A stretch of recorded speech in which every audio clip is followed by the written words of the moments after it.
नमस्कार दोस्तों, डेट है आज की 22 अक्टूबर 2021 और स्वागत है आपका एटोरियल डिस्कशन में। आज 4 इश्यूज हम डिस्कस करेंगे, 2 हिंदू के, एक डेली पायोनियर का और एक बिजनेस लाइन का। हिंदू के आर्टिकल्स तो सिंपल हैं, ज़्यादा अच्छे हैं नहीं। एक इंडिया चाइना रिलेशन से संबंधित है, एक इंडिया अफगान रिलेशन से। पायोनियर का जो आर्टिकल हम डिस्कस करेंगे वो बीएसएफ की ज्यूरिडिक्शन को इंक्रीज करने से संबंधित है। ऑलमोस्ट हफ्ते 10 दिन पुराना ये इशू है, लेकिन हिंदू में अभी तक कोई आर्टिकल आया नहीं है। अच्छा, तो पायोनियर में ठीक ठाक आर्टिकल हैं, उसे हम डिस्कस करेंगे ताकि ये इशू कवर हो जाए। बिजनेस लाइन का जो आर्टिकल है वो ब्यूरोक्रेट्स को काउंसिल ऑफ मिनिस्टर्स में शामिल करने से संबंधित है। कोट आज का मलाला यूसुफजाई का है। वो कहती हैं, जब भगवान ने मैन और वुमन दोनों को बनाया तो भगवान सोचने लगे कि चाइल्ड पैदा करने की जो पावर है किसे दी जाए। अंत में उन्होंने डिसीजन लिया कि चाइल्ड पैदा करने की जो पावर है वो महिलाओं को दी जाए। इसी से साबित होता है कि वुमन जो है वो ज़्यादा स्ट्रोंग है, क्योंकि भगवान ने बच्चा पैदा करने की जो पावर है वो महिलाओं को दी है। इसके बाद क्वेश्चन आज का है, discuss the role of BSF in protecting the country's border and its sovereignty. BSF का रोल डिस्कस करना है देश के बॉर्डर्स और देश की सोवरेनिटी के प्रोटेक्शन में, और कैसे बीएसएफ का रोल और रिस्पॉन्सिबिलिटी जो है वो इंडियन आर्मी से अलग है। 250 शब्दों में आपको इस क्वेश्चन का आंसर देना है। अब चलिए डिस्कशन स्टार्ट करते हैं। First important article, border states में बीएसएफ की ज्यूरिडिक्शन को इंक्रीज करने से संबंधित है। आप जीएस पेपर 3 के इस टॉपिक से आर्टिकल को रिलेट कर सकते हो। क्या कंटेस्ट है?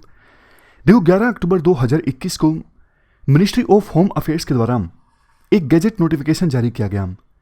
इसके अनुसार वो राज्य जिनका बॉर्डर दूसरे देशों के साथ मिलता है और जहां पे बीएसएफ तैनात है बॉर्डर की सुरक्षा के लिए, वहां पे देखो बीएसएफ की ज्यूरिडिक्शन में बदलाव किया गया। कुछ राज्य जैसे पंजाब, वेस्ट बंगाल और असम, यहां पर देखो बीएसएफ की ज्यूरिडिक्शन को इंक्रीज कर दिया गया। आप ये मैप देखिए, जैसे ये पंजाब है। पहले देखो बीएसएफ की ज्यूरिडिक्शन जो थी बॉर्डर से आगे 15 किलोमीटर तक होती थी, लेकिन अब पंजाब, वेस्ट बंगाल और असम में बीएसएफ की जो ज्यूरिडिक्शन है उसे इंक्रीज करके 50 किलोमीटर कर दिया गया है। जैसे ये बॉर्डर है, तो बॉर्डर से 50 किलोमीटर तक आगे बीएसएफ जो है वो अपने ऑपरेशन चला सकती है। इसके साथ साथ देखो कुछ राज्य जैसे गुजरात में पहले बीएसएफ की ज्यूरिडिक्शन बॉर्डर से आगे 80 किलोमीटर तक हुआ करती थी, लेकिन अब इसे कम करके 50 किलोमीटर कर दिया गया है। जब देखो सेंट्रल गवर्नमेंट के द्वारा यह नोटिफिकेशन जारी की गई तो अपोजिशन रूल्ड स्टेट्स ने इसका विरोध करना स्टार्ट कर दिया। आरोप लगाया गया सेंट्रल गवर्नमेंट के ऊपर कि ये तो देखो फेडरलिज्म का वायलेशन है। सेंट्रल गवर्नमेंट जो है वो स्टेट गवर्नमेंट की जो पावर्स है वो छीनना चाहती है, क्योंकि देखो लॉ एंड ऑर्डर जो है वो स्टेट सब्जेक्ट है और पुलिस किसके अंडर आती है? स्टेट गवर्नमेंट के। तो पंजाब और वेस्ट बंगाल की गवर्नमेंट ने आरोप ये लगाया कि पुलिस की पावर को हड़पना चाहती है सेंट्रल गवर्नमेंट बीएसएफ के माध्यम से। क्या ये बात सही है? ये गलत है? कितना आरोप है, कितना सच्चाई है अपोजिशन के आरोपों में? देखो सेंट्रल गवर्नमेंट ने जवाब देते हुए कहा, हमने जो कुछ किया है, हमने जो ये नोटिफिकेशन जारी की है, ये बॉर्डर सिक्योरिटी फोर्स एक्ट 1968 के अंतर्गत जारी की है। यानी सेंट्रल गवर्नमेंट के पास पावर्स हैं इस एक्ट के तहत बीएसएफ की ज्यूरिडिक्शन को इंक्रीज करने की, और वही हमने किया है। सेंट्रल गवर्नमेंट ने तर्क ये भी दिया, देखो अफगानिस्तान में तालिबान के सत्ता में आने के बाद सिचुएशन काफ़ी बदल गई है। अब जैसे 1996 से लेके 2001 के बीच अफगानिस्तान में तालिबान की सत्ता थी, तो उस समय कश्मीर में टेरर इंसिडेंट्स ज़्यादा होते थे। तो अब एक बार फिर से जम्मू एंड कश्मीर में जो खतरा है वो बढ़ गया है। बहुत सारी ऐसी रिपोर्ट्स आई हैं कि पाकिस्तान से ड्रोन्स के माध्यम से वेपन्स और ड्रग्स जो हैं वो इंडियन साइड में भेजे जाते हैं। 3000 किलोग्राम की हीरोइन गुजरात में पोर्ट पर मिली। तो इन सब थ्रेट्स को देखते हुए हमने बीएसएफ की ज्यूरिडिक्शन को इंक्रीज किया है। पहले 15 किलोमीटर तक थी, अब 50 किलोमीटर तक है। इसके साथ साथ सेंट्रल गवर्नमेंट ने देखो ये भी कहा बहुत बार पहले ये होता था, बीएसएफ के पास एक्यूरेट इंफॉर्मेशन होती थी। जैसे ये बॉर्डर है, बॉर्डर के आगे 40 किलोमीटर तक कई बार बीएसएफ के पास एक्यूरेट इंफॉर्मेशन होती थी, लेकिन बावजूद इसके वो ऑपरेशन नहीं चला सकते थे।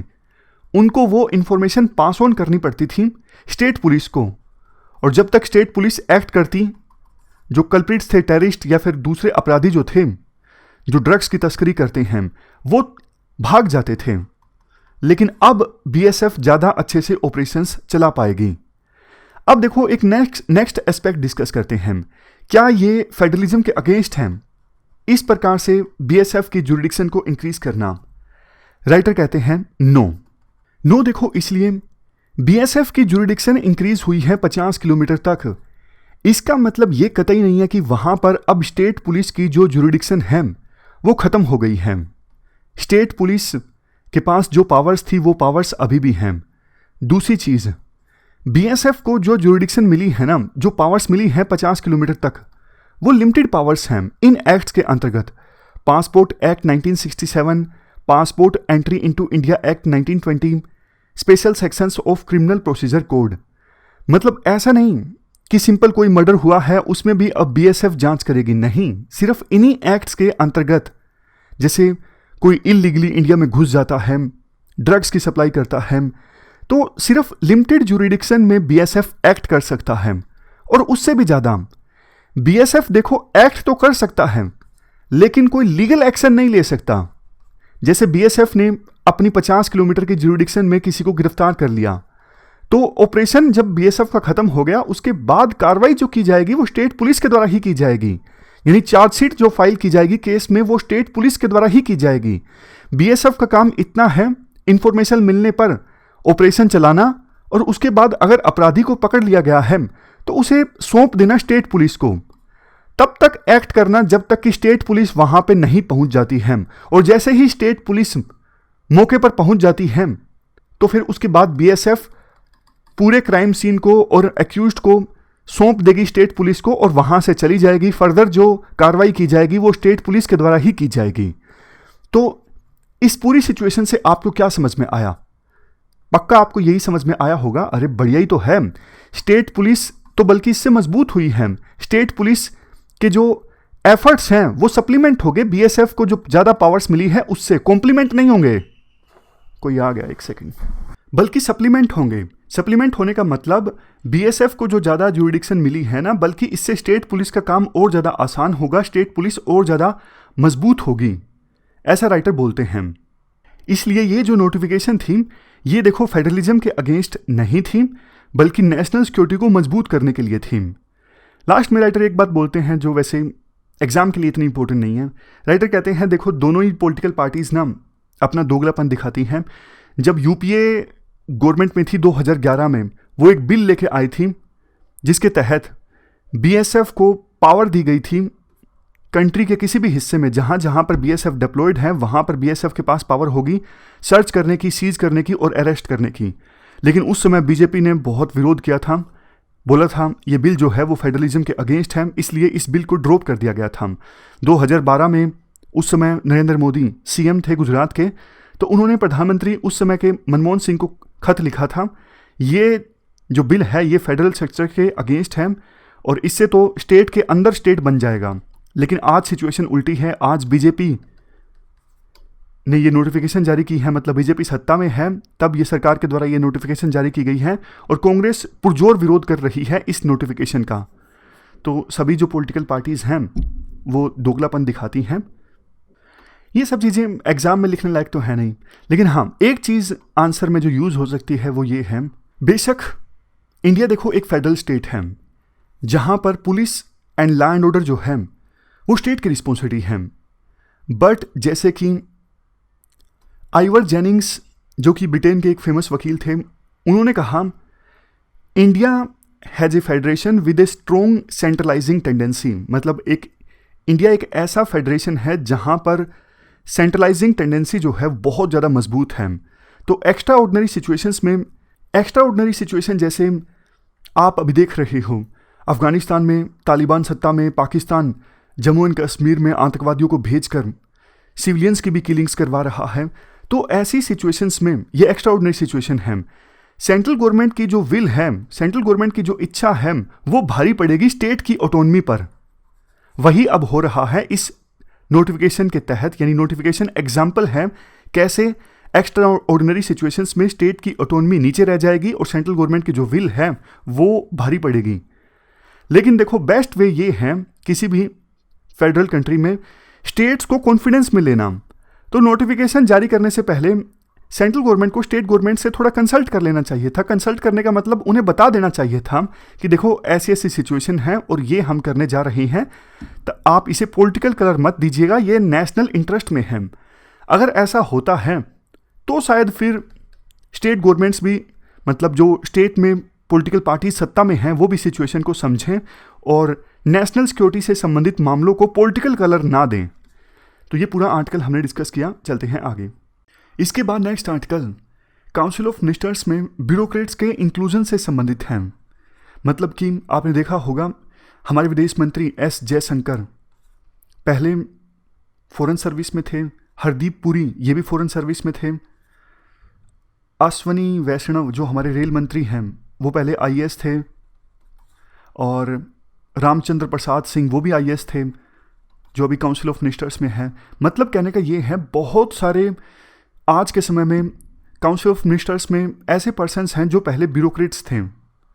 ये ट्रेंड कितना सही कितना गलत है हम इस आर्टिकल में एनालाइज करेंगे। देखो, आज़ादी के बाद से ही एक बात इंडिया के संदर्भ में जरूर कही जाती है, पॉलिसीज तो अच्छी बना लेती है सरकार, लेकिन उसका एग्जीक्यूशन काफ़ी ज़्यादा खराब होता है। जैसे स्पेस, आईटी, कुछ सेक्टर्स ऐसे हैं जिसमें इंडिया ने अच्छी खासी प्रोग्रेस की है, लेकिन कुछ सेक्टर्स खास करके सोशल सेक्टर्स जैसे education, health, sanitation, housing and food security, in sectors में अभी भी सरकार की जो परफॉर्मेंस है वो काफ़ी ज़्यादा खराब है। मतलब इन सेक्टर्स में पॉलिसीज़ की इम्प्लीमेंटेशन इम्प्रूव करना बहुत ज़्यादा ज़रूरी है, क्योंकि देखो पॉलिसीज़ की इम्प्लीमेंटेशन इम्प्रूव होगी तभी तो लोगों का जो लिविंग स्टैंडर्ड है उसे इम्प्रूव किया जा सकता है। तो इसी लिहाज से देखें तो ब्यूरोक्रेट्स को अगर शामिल किया जाता है काउंसिल ऑफ मिनिस्टर्स में तो गलत नहीं है। काफ़ी सारे एडवांटेजेस भी हैं जब फॉर्मर ब्यूरोक्रेट्स को काउंसिल ऑफ मिनिस्टर्स में शामिल किया जाता है। एडवांटेजेस जैसे कि देखो, ब्यूरोक्रेट्स को एक लंबा एक्सपीरियंस होता है ग्राउंड लेवल पे पॉलिसीज़ को इम्प्लीमेंट करने का, तो वो काउंसिल ऑफ मिनिस्टर्स में जब आते हैं तो उसी हिसाब से डायरेक्शंस दे सकते हैं फिर फर्दर ब्यूरोक्रेट्स को। नेक्स्ट, ब्यूरोक्रेट्स देखो बहुत ज़्यादा किसी आइडियोलॉजी के प्रति समर्पित नहीं होते। जैसे पॉलिटिकल लीडर्स जो हैं, कुछ political leaders right wing ideology के प्रति समर्पित होते हैं, कुछ कम्युनिस्ट आइडियोलॉजी के प्रति समर्पित होते हैं, लेकिन ब्यूरोक्रेट्स किसी एक आइडियोलॉजी के प्रति बहुत ज़्यादा समर्पित नहीं होते। नेक्स्ट एडवांटेज, पॉलिटिशियंस तो देखो कई बार ना काफ़ी लो विजन उनका होता है, ज़्यादा लंबा वो सोच नहीं पाते। जैसे इलेक्शन नज़दीक है, 1 साल बचा है, लोन माफ़ कर दिए जाएं सबके, तो इससे उनको इलेक्शन में तो फ़ायदा हो जाएगा जो 1 साल बाद होने वाले हैं, लेकिन इकोनॉमी को कितना नुकसान होगा इसकी वो परवाह नहीं करते। तो ब्यूरोक्रेट्स जब काउंसिल ऑफ मिनिस्टर्स में आएंगे ना तो वो पॉपुलिस्ट मेजर्स पर ज़्यादा ध्यान नहीं देंगे, वो उन मेजर्स पर ध्यान देंगे जिससे वास्तव में देश को फ़ायदा हो। Next, bureaucrats know the system inside out. Bureaucrats को देखो सिस्टम की कमियों का पता होता है, उन्हें पता होता है सिस्टम कैसे काम करता है, तो जब वो काउंसिल ऑफ मिनिस्टर्स में शामिल होते हैं ज़्यादा अच्छे से काम करवा पाते हैं। और क्या एडवांटेजेस हैं? Quick and seamless implementation of welfare measures. चूंकि ब्यूरोक्रेट्स ने ग्राउंड लेवल पे वेलफेयर स्कीम्स को इंप्लीमेंट किया होता है तो उन्हें पता है स्कीम्स अच्छे से कैसे इंप्लीमेंट की जा सकती है या फिर स्कीम इंप्लीमेंटेशन में कौन कौन सी बाधाएं आती हैं, तो इसका भी उन्हें फ़ायदा होता है जब वो काउंसिल ऑफ मिनिस्टर्स में शामिल होते हैं। नेक्स्ट, बेशक देखो जो ब्यूरोक्रेट्स हैं वो इलेक्टेड रिप्रेजेंटेटिव बहुत बार नहीं होते, राज्यसभा से आ जाते हैं। जैसे एस जयशंकर हैं जो विदेश मंत्री हैं, वो राज्यसभा में इलेक्ट हुए हैं, तो लेकिन इनके पास ना मैनेजरियल स्किल अच्छी होती है, दूसरे पॉलिटिकल पार्टीज के लीडर से संपर्क करना, उनको समझाना, सामंजस्य स्थापित करना, ऐसी मैनेजरियल स्किल इनके पास अच्छी होती है। क्योंकि बहुत सारे ब्यूरोक्रेट्स जो farmer bureaucrats council of ministers में आते हैं उन्होंने अलग अलग पॉलिटिकल पार्टीज के रूल में काम किया होता है, तो उनके सभी पॉलिटिकल पार्टी से संबंध जो हैं बहुत बार अच्छे होते हैं। तो अच्छी मैनेजरियल स्किल होने के कारण वो काम निकलवा लेते हैं, विभिन्न पॉलिटिकल पार्टीज के बीच सामंजस्य स्थापित कर पाते हैं। अब चैलेंजेस की बात करते हैं। सबसे बड़ा चैलेंज तो ये है, देखो ये इलेक्टेड रिप्रेजेंटेटिव नहीं होते, ये लोगों से जुड़े हुए नहीं होते। जो पॉलिटिकल लीडर होता है ना, वो लोगों से जुड़ा हुआ होता है, उसे ग्राउंड रियलिटी का पता होता है। ये सबसे बड़ा चैलेंज है। दूसरा, देखो इंडिया जो है बहुत डाइवर्स कंट्री है, ज्योग्राफी, डेमोग्राफी, क्लाइमेट, इकोनॉमी, हर लिहाज से इंडिया बहुत ज़्यादा डाइवर्स कंट्री है। तो अलग अलग ज्योग्राफी के, अलग अलग इकोनॉमिक लेवल के लीडर्स काउंसिल ऑफ मिनिस्टर्स में आने चाहिए। इससे पूरे देश को रिप्रेजेंटेशन मिलता है। लेकिन ब्यूरोक्रेट्स जब काउंसिल ऑफ मिनिस्टर्स में शामिल होने लगेंगे तो रिप्रेजेंटेशन के लेवल पर काउंसिल ऑफ मिनिस्टर्स सभी कम्युनिटीज को रिप्रेजेंट नहीं कर पाएगी। चैलेंजेस ये 2-3 ही हैं। वे फॉरवर्ड में कहा जाता है, आप गवर्नेंस के इंस्टीट्यूशंस को स्ट्रोंग बनाइए, जैसे पार्लियामेंट को स्ट्रोंग बनाइए, लोकल सेल्फ गवर्नमेंट्स हैं उनकी कैपेसिटी बिल्डिंग कीजिए, उनको आप नॉलेज दीजिए, स्किल्स दीजिए, पैसा दीजिए, फंक्शंस दीजिए। गवर्नमेंट का मकसद होना चाहिए गुड गवर्नेंस, ना कि सिर्फ गवर्नेंस। गुड गवर्नेंस जो एथिक्स में हम पढ़ते हैं, इन सब करेक्टरिस्टिक्स से इन्फ्लुएंस्ड होता है। मतलब गुड गवर्नेंस में ये सब वैल्यूज होती हैं, participatory, consensus oriented, accountable, transparent, responsive, effective and efficient, equitable, inclusive, follows the rule of law. Next way forward में कहा जाता है, गवर्नेंस में देखो आप रिफॉर्म्स लेके आइए, जैसे ट्रांसपेरेंसी होनी चाहिए।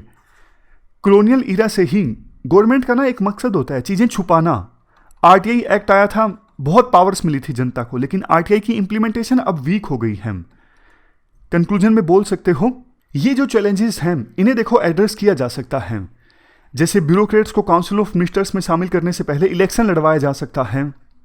एक बैलेंस मतलब इस्टेब्लिश किया जा सकता है। अल्टीमेटली देखो मैटर ये करता है, हमारे देश में जो सोशो इकोनॉमिक चैलेंजेस हैं आज़ादी के 75 साल बाद भी बरकरार हैं, ग्लोबल चैलेंजेस भी इंक्रीज होते जा रहे हैं।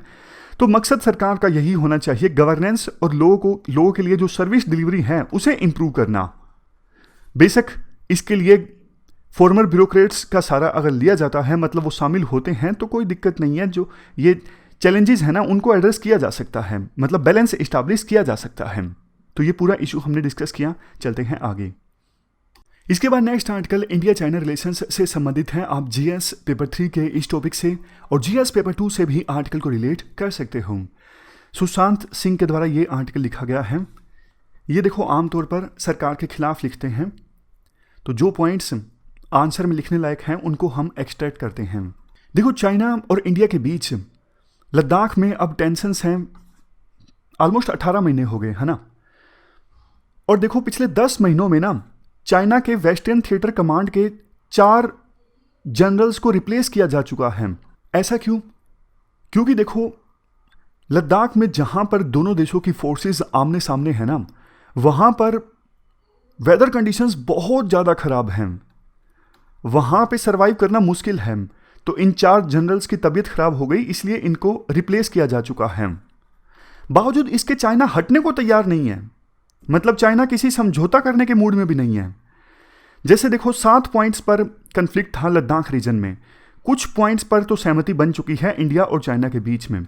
सहमति भी देखो इस चीज़ को लेकर बनी है, ना तो वहाँ पे इंडिया की फोर्सेस आएंगी ना ही चाइना के फोर्सेस। मतलब ऐसा नहीं कि इंडिया को फ़ायदा ही हुआ है। इंडिया पहले वहाँ पे पेट्रोलिंग करती थी, अब इंडिया के द्वारा पेट्रोलिंग नहीं की जाएगी। मतलब दोनों देश इसी बात पे सहमत हुए हैं कि वहाँ पे डीमिलिटराइज्ड जोन बनेगा फिलहाल के लिए, किसी भी देश की फोर्सेस पेट्रोलिंग नहीं करेंगी।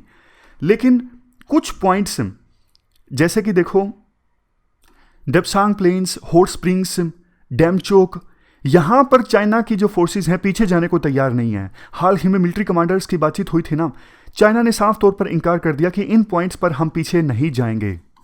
डिफिकल्ट सिचुएशन है, बड़ी संख्या में दोनों देशों की जो ट्रूप्स हैं वो आमने सामने हैं। देखो वैसे तो इंडिया ने पूरी कोशिश की है कि जितना इंफ्रास्ट्रक्चर, मतलब जितने ट्रूप्स, जितने मॉडर्न वेपन्स चाइना ने वहाँ पे डिप्लॉय किए हैं, इंडिया भी सेम संख्या में, सेम लेवल के जो वेपन्स हैं वहाँ पर डिप्लॉय करें। लेकिन फिर भी देखो एसिमेट्री है, चाइनीज़ जो साइड है वो भारी है इंडिया के ऊपर। इंडिया को लगता है कि हमारे फोर्सेस के पास ना एक्सपीरियंस ज़्यादा है, क्योंकि सियाचिन में लंबे समय तक हमारी फोर्सेस तैनात रही हैं। तो अगर लड़ाई होती भी है तो ऐसा नहीं कि चाइना को फ्री हैंड मिल जाएगा, हमारे फोर्सेस जो हैं बड़ी संख्या में हैं, बेशक चाइना से कम हैं। हमारे पास भी मॉडर्न वेपन्स हैं, बेशक चाइना से थोड़े कम मॉडर्न हैं, लेकिन हमारी फोर्सेस के पास एक्सपीरियंस चाइना से ज़्यादा है। ये बात जो है वो इंडिया के पक्ष में जाती है। लेकिन देखो क्वेश्चन ये उठता है कि चाइना ऐसा कर क्यों रहा है। इसके पीछे देखो दो फैक्टर्स रिस्पॉन्सिबल हो सकते हैं। एक तो पिछले कुछ सालों में ना चाइना की जो आर्मी की प्रोमिनेंस है ना, चाइना की आर्मी की वैल्यू जो है ना, रिस्पेक्ट कह लीजिए, वो कम है, रोल कह लीजिए कम हुआ है। जबकि चाइना की नेवी, चाइना की एयरफोर्स, इनका रोल, इनकी रिस्पेक्ट, इनकी इंपॉर्टेंस ज़्यादा बड़ी है चाइना के डिफेंस में, चाइना की मिलिट्री पावर में। तो चाइना की जो आर्मी है ना वो अपने आप को साबित करना चाहती है। अब साबित कैसे करे? ज़्यादातर देशों के साथ तो चाइना का जो बॉर्डर डिस्प्यूट है वो सोल्व हो गया है, बचा है इंडिया। तो इसलिए मतलब इंडिया के साथ टेंशन्स को खत्म करने के मूड में फिलहाल चाइना नहीं दिखाई देता है। एक फैक्टर तो एक्सपर्ट्स के द्वारा यह बताया जाता है। दूसरी चीज देखो, चाइना को ना कहीं यह भी लगता है कि इंडिया की जो पॉलिसी है ना बॉर्डर पर कुछ ज्यादा एग्रेसिव हुई है। मतलब चाइना को यह लगता है इंडियन मिलिट्री अब चाइनीज टेरिटरी पर ज्यादा आ रही है पिछले 10-12 सालों से। मतलब हमें कुछ और लगता है, चाइनीज साइड को कुछ और लगता है। चाइनीज साइड को यह लगता है कि पिछले 10-12 सालों से इंडिया ने इंफ्रास्ट्रक्चर डेवलप किया है बॉर्डर पर, और अब वो चाइनीज टेरिटरी पर पहले के अपेक्षा कर ज्यादा फ्रीक्वेंटली आ रही हैं। तो डोकलाम स्टैंड जब हुआ ना, डोकलाम का विवाद जब हुआ 2017 में, उस समय इंडिया के जो सोल्जर्स हैं वो भूटान की टेरिटरी पर गए थे, जिसको क्लेम किया जाता है चाइना के द्वारा। तो चाइना ने इसे एक बड़ी मूवमेंट माना। चाइना ने कहा कि अब इंडिया को जवाब देना पड़ेगा। तो चाइना की जो सोच है ना वो वही है जो 1959 के समय माओ की थी कि इंडिया को सिखाना पड़ेगा सबक। तो इसीलिए चाइना ने इतना ज़्यादा इंफ्रास्ट्रक्चर बॉर्डर पर डिप्लॉय किया हुआ है। कुछ और चीज़ें इसके बाद जिस पर राइटर ध्यान आकर्षित करते हैं, देखो इंडिया की इकोनॉमिक सिचुएशन खराब है फिलहाल, तो इसलिए ज़्यादा रिसोर्सेज सरकार मिलिट्री को दे नहीं पाएगी। जैसे 2016 में एस्ले टेलिस के द्वारा कहा गया था कि इंडिया की एयरफोर्स को 60 फाइटर जेट स्क्वाड्रंस की आवश्यकता है 2020 आते आते, लेकिन अभी इनकी संख्या सिर्फ 30 है। और नया एयरक्राफ्ट करियर मांगा गया था नेवी के द्वारा, लेकिन सरकार के पास पैसे नहीं है, तो मांग को रिजेक्ट कर दिया गया। बार बार एक्सपर्ट्स ने ये चिंता जताई है कि हमारे जो मिलिट्री इक्विपमेंट्स यूज़ कर रही हैं, बहुत सारे इक्विपमेंट्स बहुत ज़्यादा पुराने हैं, किसी यूज़ के नहीं हैं। इसके अलावा पड़ोसी देशों के साथ भी इंडिया के रिश्ते ऐसा नहीं कि ऑल टाइम हाई पर है। हाल ही में चाइना और भूटान ने एक MOU साइन किया बॉर्डर डिस्प्यूट को लेके। बांग्लादेश और इंडिया आपस में थोड़ी टेंशन्स तो नहीं कह सकते, खटपट सी कह सकते हो कि नाराज़ है इंडिया बांग्लादेश से। बांग्लादेश में हिंदू माइनॉरिटीज़ पर काफ़ी हमले हुए हैं। पाकिस्तान के साथ तो हमारे रिश्ते कभी भी इम्प्रूव हुए ही नहीं हैं। अभी भी पाकिस्तान जो है, वैसे सीज फायर एग्रीमेंट की बात हुई थी, लेकिन पाकिस्तान आतंकवादियों को भेज रहा है। जम्मू एंड कश्मीर में जो सिविलियंस हैं उनको मारा जा रहा है। म्यांमार रिफ्यूजीज़ मिजोरम में हैं, उनको लेके म्यांमार के साथ थोड़ा सा इशू है।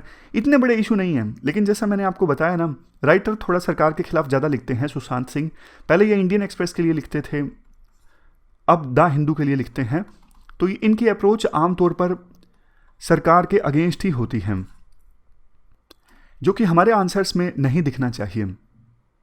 इसके बाद खैर तीसरे पॉइंट में ये बोलते हैं कि इंडो पैसिफिक रीजन में वैसे इंडिया USA के ग्रुप में शामिल हो रहा है, क्वाड बना, लेकिन क्वाड ना एक मिलिट्री ग्रुप अभी तक नहीं बन पाया है। ऐसा लगता है कि क्वाड की जगह ले लेगा ओकस। ओकस के तहत ओकस ग्रुप में USA ऑस्ट्रेलिया को न्यूक्लियर पावर्ड सबमरीन दे रहा है। और यह भी साफ नहीं है कि कल को अगर चाइना के साथ मिलिट्री क्राइसिस पैदा होते हैं तो क्या USA हमारा साथ देगा या नहीं देगा। तो ये पूरा आर्टिकल हमने डिस्कस किया इंडिया चाइना रिलेशंस से संबंधित। चलते हैं आगे। इसके बाद next article India Afghan relations से संबंधित है। आप GS पेपर 2 के इस टॉपिक से आर्टिकल को रिलेट कर सकते हो। देखो तालिबान अब अफगानिस्तान की सत्ता पर काबिज है, और अब इस रियलिटी को इंडिया ने भी स्वीकार कर लिया है। हाल ही में 10 देशों की एक मीटिंग ऑर्गेनाइज हुई तालिबान के साथ। कहाँ पे? रशिया की राजधानी मॉस्को में। इस मीटिंग के बाद एक जॉइंट स्टेटमेंट जारी की गई, जिसके तहत अफगानिस्तान में जो नई रियलिटी है अब इसको इन देशों के द्वारा स्वीकार कर लिया गया है। पहले देखो इंडिया की पोजीशन ये हुआ करती थी कि हम तालिबान के साथ किसी प्रकार की कोई एंगेजमेंट नहीं करेंगे, लेकिन जब काबुल की तरफ तालिबान आगे बढ़ रहा था तो इंडिया ने दोहा में जो तालिबान का पॉलिटिकल ऑफिस था ना, उसके साथ कॉन्टैक्ट इस्टेब्लिश किए थे। लेकिन अब रशिया में इंडिया के एक डेलीगेशन ने तालिबान के डेलीगेशन के साथ मुलाकात की, जिसको लीड कर रहे थे तालिबान के deputy prime minister Abdul Salam Hanafi. और अपनी इस बातचीत में इंडिया के डेलीगेशन ने जो बातचीत की तालिबान के डेलीगेशन के साथ मॉस्को में, उसमें इंडिया ने कहा कि हम अफगानिस्तान को एड देंगे। देखो पिछले 20 सालों में इंडिया ने अफगानिस्तान में काफ़ी इन्वेस्ट किया है, $3 बिलियन के आसपास की इंडिया की इन्वेस्टमेंट है। और जब पिछली बार तालिबान सत्ता में था ना, तालिबान के क्लोज टाइज थे लश्कर तोयबा जैसे मोहम्मद इन आतंकवादियों के संगठनों के साथ में। उसी समय 1999 में इंडिया का एक प्लेन भी हाईजैक किया गया था, जिसे कंधार में उतारा गया था। लेकिन अब इंडिया ये सब चीज़ें अफोर्ड नहीं कर सकता, तो इंडिया के लिए मजबूरी हो गई थी कि तालिबान के साथ बातचीत करना और तालिबान को कन्विंस कराना कि भैया आप अब अपनी धरती का इस्तेमाल नहीं होने दोगे इंडिया के इंटरेस्ट के अगेंस्ट। ये तालिबान ने वैसे बोला भी है, तो इंडिया तालिबान के साथ एंगेज करेगा तभी तो इंडिया तालिबान से ये सब चीज़ें इंश्योर करवा पाएगा। तो ये इंडिया के इंटरेस्ट में था ये इंश्योर करना, तालिबान ने जो बोला है तालिबान उसे इंप्लीमेंट भी करें। अगर तालिबान पूरी तरह से आइसोलेट हो जाता है, सिर्फ पाकिस्तान के साथ तालिबान के रिलेशंस रहते हैं, तो ये चीज़ भी इंडिया के हित में नहीं है। फिर तो पाकिस्तान अपने इशारों पर नचाएगा तालिबान को, जो कि इंडिया नहीं चाहता। इसलिए तालिबान के साथ बातचीत करना इंडिया के लिए ज़रूरी हो गया था। लेकिन देखो सिर्फ बायलैटरल लेवल पर इंडिया तालिबान से डील ना करें, इंडिया बाकी रीजनल कंट्रीज़ के साथ मिलकर तालिबान के साथ कोऑपरेट करें। क्योंकि देखो जो रीजनल कंट्रीज़ हैं, बेशक वो चाइना हो, ईरान हो, सेंट्रल एशियन कंट्रीज़ जैसे तजाकिस्तान, उज्बेकिस्तान, ये सब हों, सारे चाहते हैं अफगानिस्तान में स्टेबिलिटी आनी चाहिए। अफगानिस्तान अगर इनस्टेबल होता है तो किसी भी रीजनल कंट्री के हित में ये चीज़ नहीं है। तो इन सब कंट्रीज़ के साथ मिल के इंडिया एंगेज करे तालिबान के साथ और तालिबान को कहे कि भैया आप समझिए कि पिछले 40 सालों से कभी भी ऐसा पॉसिबल नहीं हुआ है कि एक ग्रुप ने अफगानिस्तान की पावर को हथिया लिया हो और अफगानिस्तान में स्टेबिलिटी आ गई हो। इसलिए आप इंक्लूसिव गवर्नमेंट इस्टेब्लिश कीजिए, जो कि पहले आपने बोला भी था। आप माइनॉरिटीज़ को राइट्स दीजिए, आप महिलाओं को राइट्स दीजिए। ये सब चीज़ें अगर तालिबान इंश्योर करता है तो बहुत अच्छा है, मतलब अफगानिस्तान में कम से कम थोड़ी तो स्टेबिलिटी आएगी। और वैसे भी देखो तालिबान को भी आवश्यकता है बाकी देशों की, एड चाहिए। इकोनॉमिक सिचुएशन अभी अफगानिस्तान की बहुत ख़राब है, उन्हें एड चाहिए और इंडिया जैसे देश उनको एड प्रोवाइड कर सकते हैं। पाकिस्तान से कुछ बहुत ज़्यादा नहीं मिलने वाला है, ये पता है तालिबान को। इसलिए तालिबान भी इच्छुक है कि हाँ, सिर्फ पाकिस्तान के साथ संबंध बना के कुछ नहीं काम चलेगा, आइसोलेट होकर नुकसान ही होगा। इसलिए तालिबान भी इस बार तैयार है बाकी देशों के साथ कोऑपरेट करने के लिए। तो ये हमने पूरा आर्टिकल डिस्कस किया। हमारी आज की इस डिस्कशन में इतना ही है। Thank you very much for discussion.